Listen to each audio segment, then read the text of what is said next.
കുളിച്ച് സുന്ദരനായ എന്നിട്ട് ശബി ചേച്ചിയുടെ അടുത്ത് വർത്താനം പറയുന്നത് നീയാണോ ഒക്കെ ചെയ്തു എന്ന് പറയണ്ടല്ലോ. മണിയാണാ മണി എന്തൊക്കെ ചെയ്തെന്ന് ആരെ കുളിപ്പിച്ചെന്ന് മണീനെ ആരെ കുളിപ്പിച്ചേ? ഞാനാന്നിട്ടാ. എന്നെന്തിട്ടാ കഴിച്ചേ? എന്താ കഴിച്ചെന്ന്? ഇഡ്ഡലിന്ന്.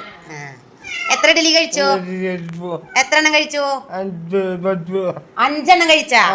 6 എണ്ണത്തിന് ഒരെണ്ണം കുറഞ്ഞിട്ടുണ്ട് സബിന്. പിന്നെ പൗഡർ ഇട്ടെന്നത് ആരാ പൊന്നിന്?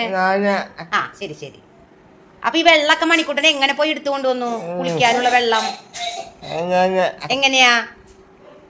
ദാദിമേനെ വിളിച്ചേൻ, ദാദീന്ന് വിളിച്ചേൻ, ദാദീനെ വിളിച്ചേൻ, വിളിക്കേ. ദേഷ്യം വന്നപ്പോഴേക്കും മണിക്ക് നല്ല സുന്ദരനായിട്ടുണ്ടല്ലോ പൊന്നെ.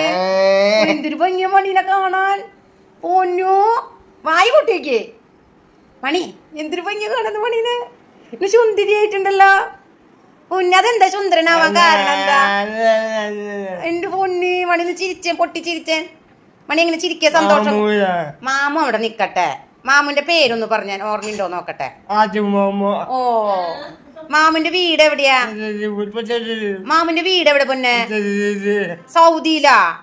അപ്പൊ മാമു ഇവിടെ താമസിക്കണത് എവിടെയാ? എവിടെയാ?